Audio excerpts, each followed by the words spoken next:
She's on her third coffee break in the first hour. Exactly, and yeah, exactly, and I'm done my job, guys. I've done 5, 10 bags. I'm out of here.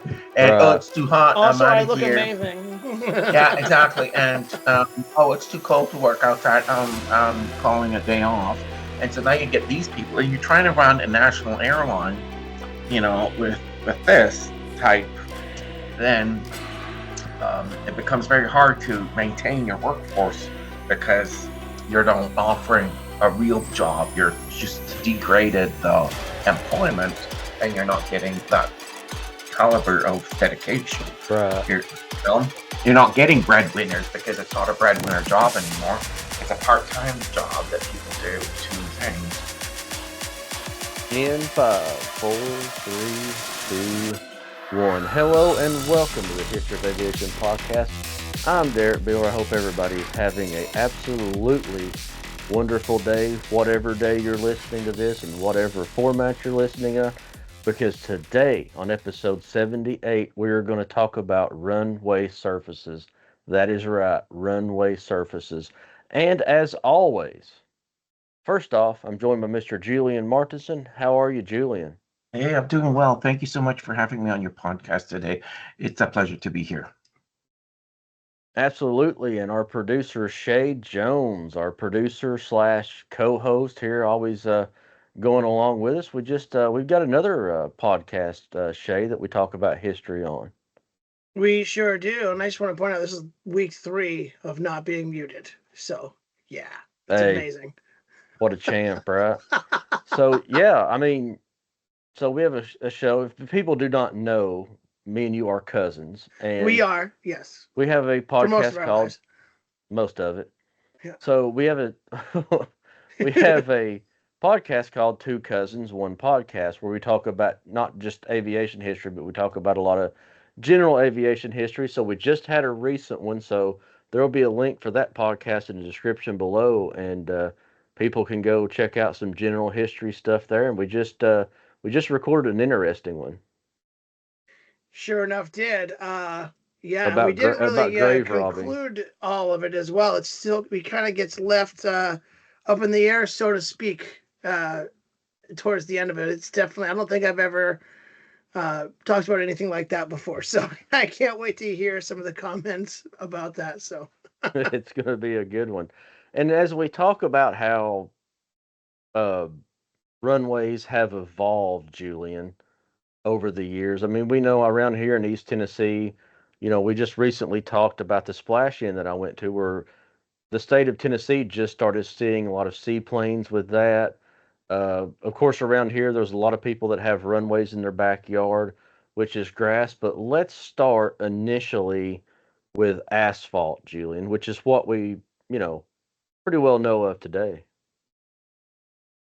Right. So the asphalt runway is the one that's the easiest to build because it's made of asphalt, which is that familiar black composite material that we use for the driveways. And so it's very economic and it's very quick to build. Unfortunately, it's not very durable. So the runways that are built with asphalt have a lifespan of maybe 5 to 10 years as opposed to other materials such as cement that might have a longer lifespan. And so they're quick to build, but because it's not connected material, as the planes hit it numerous times, it will wear out quicker. And so Right. you'll see these types of materials at Toronto International. Toronto Pearson International Airport, Vancouver Airport, and at Gatwick. And so often airports will have runway rehabilitation program where they resurface certain sections of the airport surface every year on a 5 year rotating basis. And so over a period of 5 years, all of those surfaces will be rehabilitated and refixed for better use. And at the same time, it gives an opportunity to reconstruct the drainage system and the lighting system to accommodate the new um, policies or safety policies for runway design and configuration. So as the runways evolve and grow, they have better lighting systems and ILS that conform for the landing of aircraft. And so I just wanted to turn it over to cement concrete compositions. Yeah, so as you talk about the pavement aspect of it, which is like I said, what we know today. So there are some airports that are concrete. Specifically, I don't know anything about concrete. Trust me, I admire the people that pour concrete. They would fire me the first day. So that's Portland cement. Is that some kind of special concrete or? Yeah, so the concrete is like it's a cement. It's like cement, so it comes with a truck, and it's poured down, and you have metal iron rods laid in embedded into the surface of the concrete, and then you pour the concrete down just like you would for a road or a driveway. It's more expensive to build, but the durability is longer as well. So often, concrete runways will last 15 to 25 years. So the longevity is longer and the durability is more with concrete runways, but they're more expensive to build. In many airports, they face runway expansion projects. I know Kelowna Airport and Kamloops Airport went through an expansion project where they extend the runway, and this allows for bigger airplanes to land. So it gives more connectivity to larger aircraft. You'll see concrete uh, in airports such as Los Angeles, Frankfurt, and Dubai International Airport. And they're typically found in high volume use long haul aircraft applications. And so that's where you're going to see a lot of cement. Most of your international airports, they'll all have cement runways. So concrete Yeah, that makes runways. sense too. Because Yeah. like I live out in the Northeast, but whenever I travel to like the Midwest, like Cleveland, Ohio, and all that stuff, you start seeing driveways that are cement and roadways that are cement. And I think that has to do, like looking at the list here, these are all warm-ish areas, right? So I think to your point is the cold doesn't really treat cement very well. Right. Interesting. Yeah. Yeah, and as we talk about that, with something that we're talking about in this particular episode, which is gravel runway, which obviously me or Shae have never. I don't think I've personally ever seen a gravel runway. Yeah, there's a couple of them out here, but Oh, okay. they're usually in like rural areas. Yeah, I've not personally seen a per se gravel runway, but this is also more of a remote type regions like the Yukon and Antarctica. Well, this is very correct. So in the Arctic, Yukon, Nunavut, Alaska, you will have gravel runways. So it's often in remote areas where asphalt and concrete are not available. Um, they're just too remote to bring that type of material in, and you'll find that in Esquimalt Airport and Fort Simpson Airport are examples of airports that have, or aerodomes, I should say, that have gravel runways. And they're typically used for the aircraft like the Boeing 737-200 combi. So that's a passenger and cargo combination. And what's interesting with this type of runway configuration is that aircraft will require gravel kits. So this is a type of contraption that is attached, or tool that is attached to the front wheel of the aircraft, and it looks like a flat metal sheet that's attached to the front tires. And so as the tires hit the gravel, the gravel spins up because it's loose.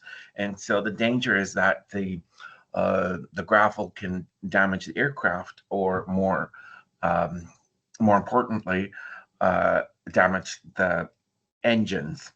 And so another thing that is visible for gravel kits, you'll see a little tube protruding underneath the engine, and it blows air.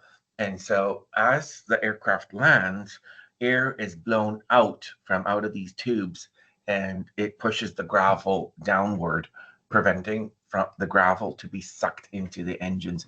Gravel are little rocks, and they can be ingested into the aircraft engine. And as you know, aircraft engines, they have propellers or blades. And so if those little stones get sucked into the engine, it can cause damage to the engine. And so to prevent that, they have these little air nozzles that come out. And so there are pictures available on these types of gravel kits. They're available on YouTube. For those people that are interested, you can look online or on YouTube and find images that illustrate this. So they're almost like aviation versions of mud flaps, kind of. Yeah. But just for stones and stuff. Exactly, you got it. Nice. It is, and I don't want to stir up any controversy, but I'm just a country boy from Tennessee. But help me wrap my brain around why there's a such thing as gravel runway when you have to modify the aircraft like you do. Well, the location is very remote, and so it's for small villages. Small villages up north, for example, where you have 500 people, and they need to bring in cargo supplies, and so they'll build a runway to bring in airlift and cargo supplies to the village. And so Is that not a grass runway because of a ground issue? well, they're distinctly different. Gravel runways are made of loose stone. Right. And grass runways, you'll see often in rural areas, but they're made of turf. And so you'll also see this in regions such as Cotswold Gliding Club or the small town GA fields across Canada, where the runway is made of turf or grass. And so these are also rural communities used for seasonal aerodomes, and the villagers will be required to maintain the runway. And so you'll see that often for missionaries or in Africa, remote areas where they have a runway, and it kind of looks like a soccer field, just a patch of grass. And the locals are required to maintain it, and the aircraft are able to land, drop off supplies, and then take off. And so the difference with grass is that the grass is attached to the ground, and so the engine can't suck it up so easily. But with the gravel, it's loose stone, and so there lies the difference. Therefore, you need the gravel kits. Right, but even if it did suck up grass, it wouldn't be as crazy to do so with as a rock would be. Well, and that's exactly.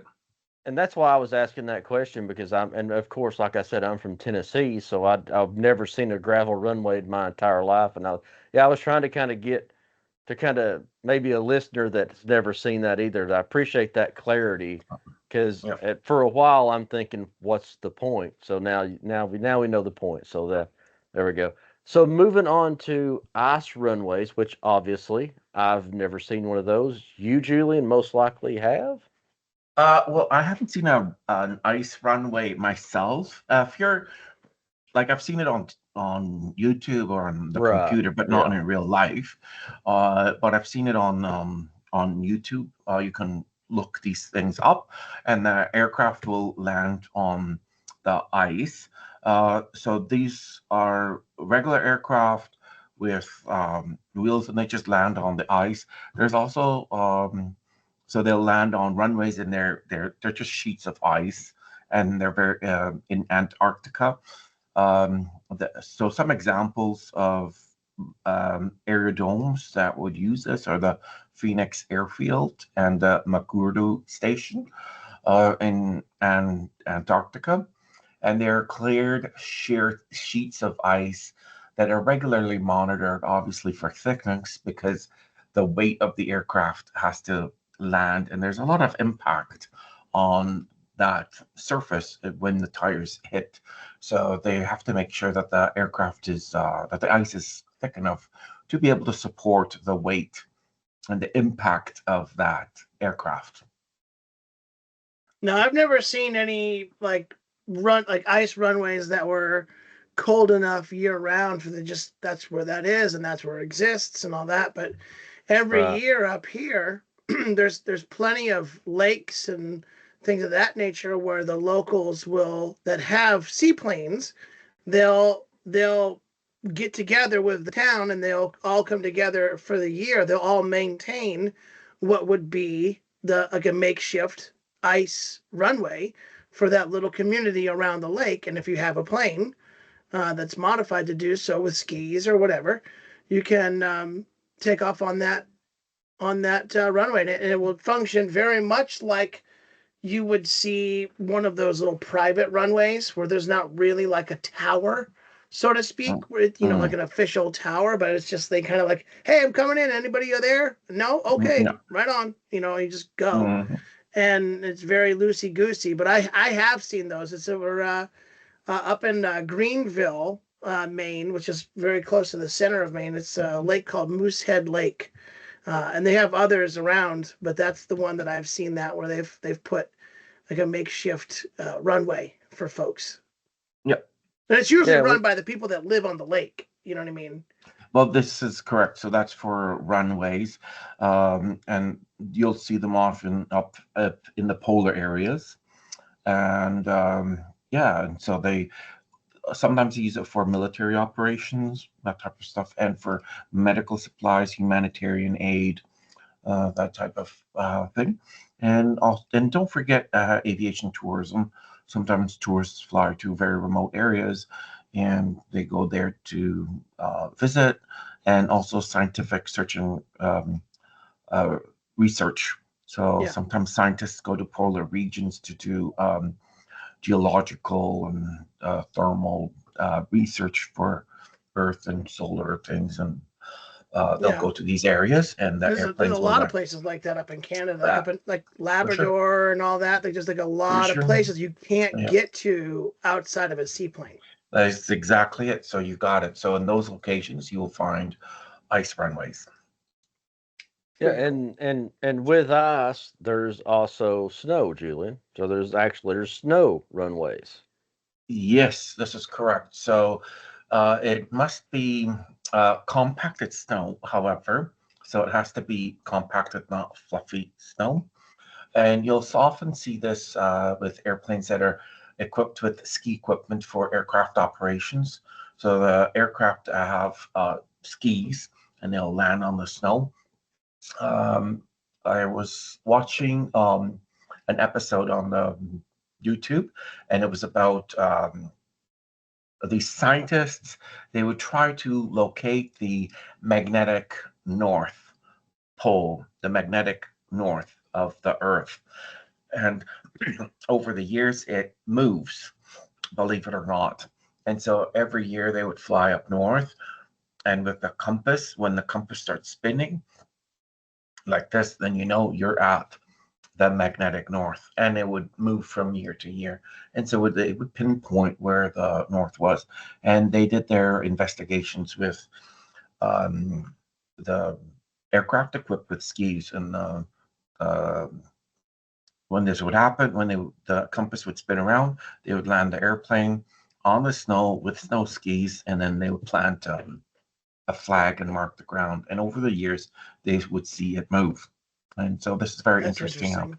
That Yeah, is very interesting. how the Earth changes its magnetic fields, and it moves, so it's not the same, and it changes very much dramatically, actually, because as you know, runways are marked by a number, and that number corresponds to the degree of deviation from magnetic north.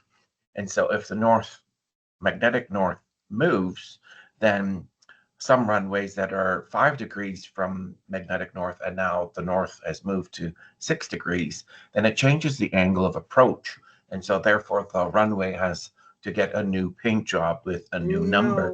Yeah, way. yeah, 100%. And there's That is Interesting. documentary. very interesting. I did not know that. Yeah, and so there are documentaries on that where they these people would go and explore these areas and mark, and the magnetic north pole moves to the point where they have to change the number on the runway. Now these are done by satellite, and so satellite or a drone will fly up and pinpoint where magnetic north is, and it can deviate up to um, 10 or 20 kilometers or 15 miles per year. And so over a period of 10 years, and that becomes a significant amount. Depending on how far north you are, that can change quite significantly to the point where you have to re paint your runway. Yeah. Absolutely, and No. as we're talking about ice and snow, which kind of made me cold here on this rather warm June day. Let's move on to suntan, or let's move on to sunscreen and waves, beach runways. So beach runways are also an option. So there's a very famous airport that has a beach runway. It's called Barra Airport. The airport code is BRR for those people that are following airport codes, and that's located in Scotland. And it only operates on low tide, on hard packed sand. And so when the tide is out, the planes can land. And when the tide comes in, then no planes can land. So it's very much the access and landing on that airport is very much contingent on high tide or low tide accessibility. And there's just small Cessnas or Cessna station wagons that small aircraft will land there. Yeah, basically it's for access to the beach. Yeah, and so this is a very interesting type of beach access. It also uh, there are also aircraft that land on rocky surfaces, so like riverbeds, where you have bigger rocks, and those aircraft are equipped with jumbo tires, and so they just roll over the stones or the big rocks. So Well, that's that's another really Just one. cool. Yeah, yeah, they'll run. just rolling with it. I like Yeah, that. just Yeah, And no pun roll right intended. on the. They just roll right on the riverbeds. That's also an option. So you see all kinds of stuff. People land wherever they want, but it's not stereotypical. It's not for like it's not mainstream. right, Mm. and as we move on to water runways, as everybody know, if you listened to our last episode, I was just at a seaplane event for the 1494 chapter of the EAA up in Morristown, down on Dandridge Lake, called the Splash In. So, I know we we talked a little bit about that on the last podcast, Julian. But what can you add to that as far as seaplanes? And I know up your way in Canada, there's a lot more of that than we see here. So the water runways are often designated with a W. So runways, they will have the codes for a runway will correspond with magnetic north, and they'll have a W to designate that it's a water runway. So it's not a physical runway, it's a water runway. And there are many airports that have water runways, such as a Vancouver Harbor.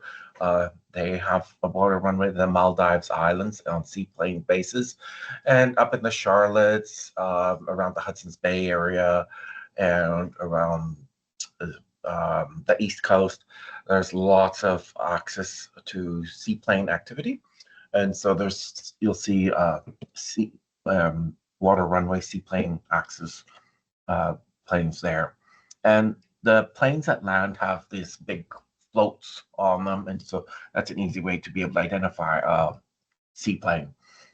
Once upon a time, I took a ride in a seaplane, and it was it's an amazing experience because It kind of bounces up like this a little bit, and then all of a sudden it takes off.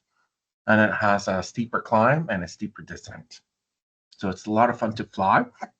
For any of those who like aviation tourism, I highly recommend going down to Cole Harbour in Vancouver, where you can get onto a small seaplane and you take a fly around Cole Harbour, Vancouver, or Victoria. They have But seaplane that's cool. access as well as Nanaimo and Comox. Absolutely, yeah. Yeah, and all those areas they have lots of seaplane activity, and the views are just fantastic. So I for those bet. who have an extra $150 in their pocket, it's a dime well spent. Oh yeah, and even that's not even that much money. That's No, that's easy to do because No. you're already in the mode of spending money when you're touristy. Might Hmm. as well, might as well go for it. Yeah, and Julian, something that I've always admired about you. I mean, we had you on this podcast a long time ago to talk about your book, and you started joining us on more and more podcasts. Now you've become a regular, co-host on this podcast, and your passion for aviation careers, absolutely love it. So I want to talk for just a minute. So I know here locally at McGee Tyson Airport, there's an entire crew that works on the surface.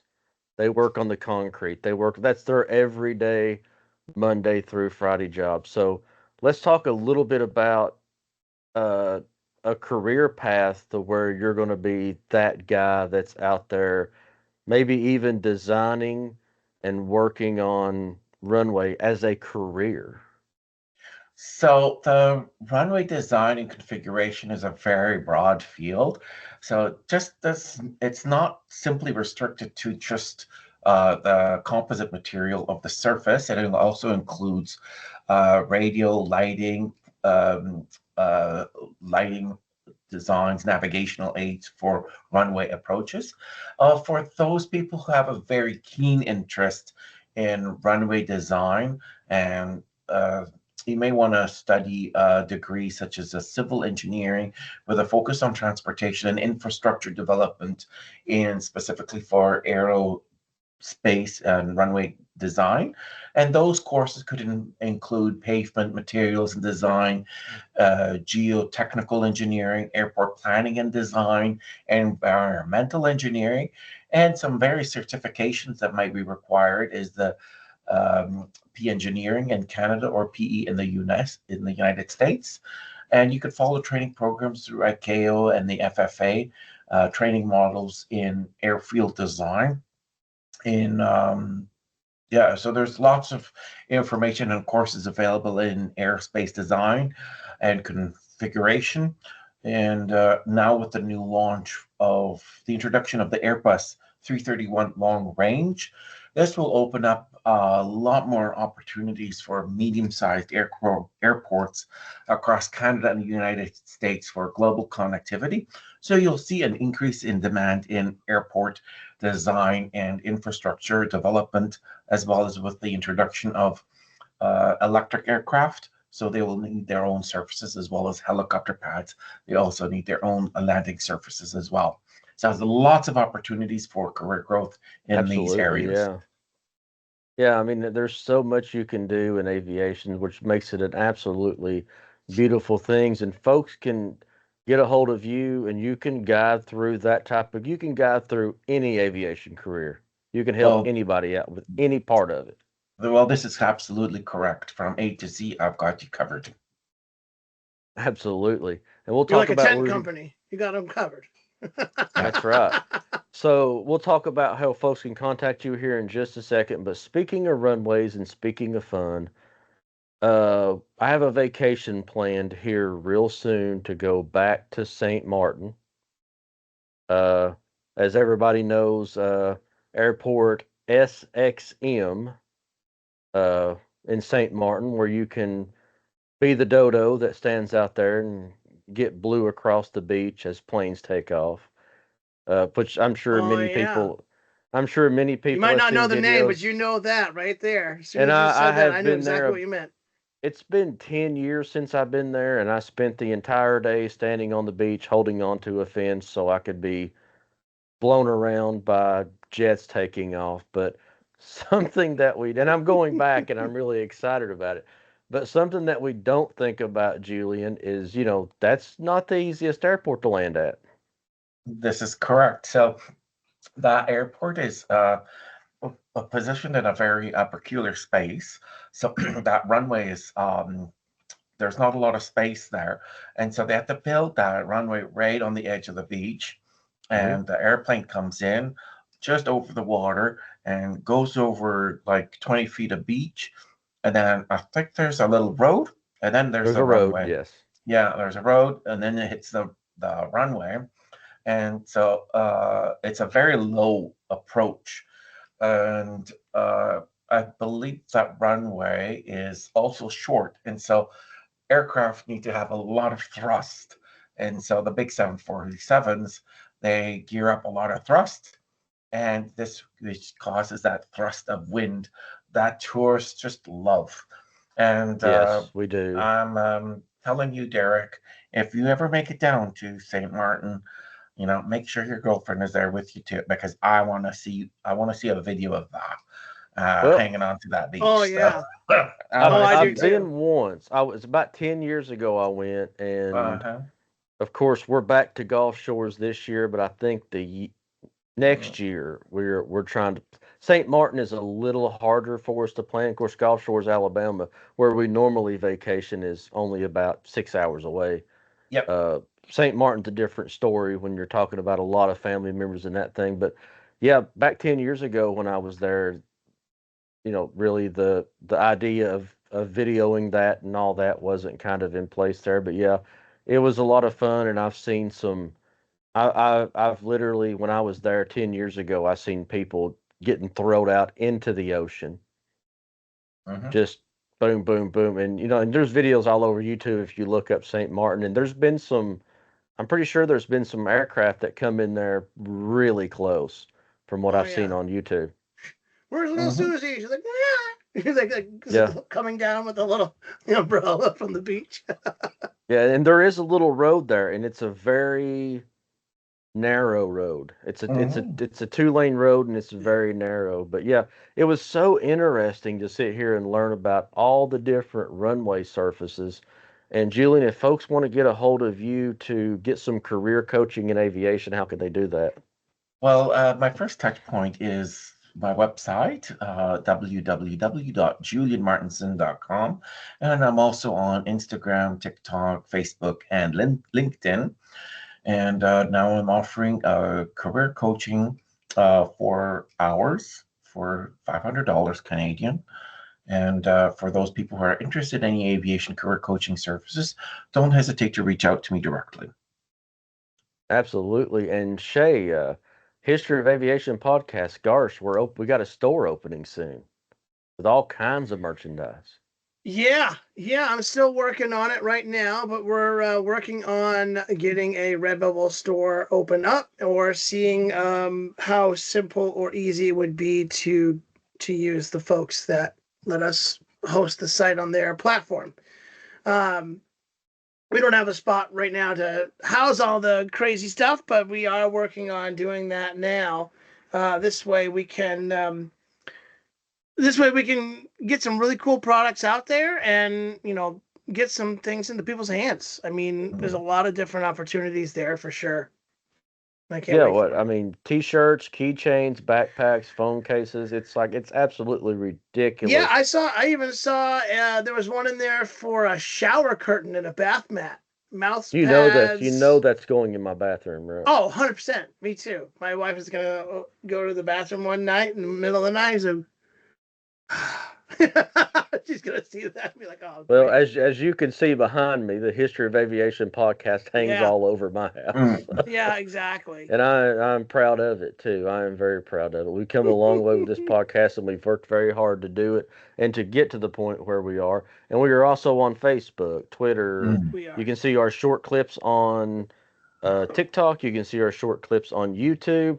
And please go check out this clip that Shae put together for the splash in on our over on our regular YouTube channel. All those Yeah. links will be down below. And I appreciate it, guys. Enjoyed it. Learned a lot about runways. Yeah, there's actually a lot that I did not. The biggest one for me was the designation has to change if they learn that the uh, north, the magnetic north changes. I had no idea that that was a thing, and that's really cool. I did not know anything about gravel runways, and for a bit there, I was like, okay, what's the point? And then finally, Julian brought that point to me, which Right, that's and exactly. and that's the thing about this podcast that I want everybody that listens to it and watches the short clips or watches the video. The important thing here is it's learning. you know, I didn't know anything about gravel runways, and I was taught tonight about gravel runways. And we need to preserve history. History needs to be preserved, and aviation needs to be preserved. We Yeah, are running up on a pilot shortage, and all these things like Julian has talked about so many times. And promote aviation, and it's yeah, what we love. We're all just a bunch of airplane nerds in it together, and I love it, and I'm proud to yeah, be one. yeah. To Julian's point as well, it's like, yeah, I don't think you can have aviation careers slash futures if you don't first learn the history of where it came from. So you can't know where you're going if you don't know where you came from. Exactly. It's really, really important to your both of your points. In closing remarks, for those people who are curious about the most challenging runways built, there's the Lukla Nepal Airport, which is built on a mountainside. It's high altitude with a very short runway, and Courchevel in France, which is sloped on the Alps. McCurdo Station in Antarctica has an ice runway. And of course, we mentioned the Princess Juliana runway in St. Martin, just Hmm. meters from the beach. So without a hesitation, there's lots of information about runways, runway configuration, runway design, and it's all available on the internet for those people with the most curious minds. Absolutely. And for Julian Martinson, Shae Jones producing, I'm Derek Bueller. Thanks for listening to the History of Aviation podcast.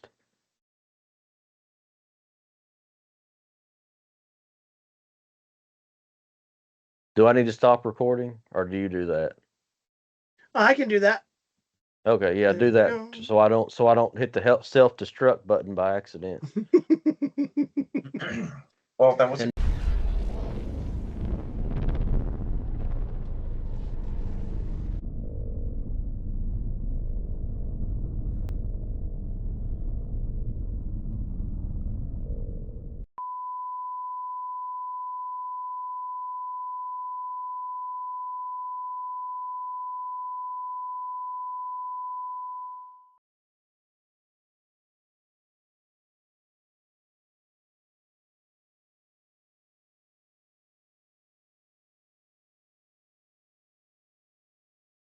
I think I got my problem situated. It helps if you on your USB interface if you plug the microphone in completely.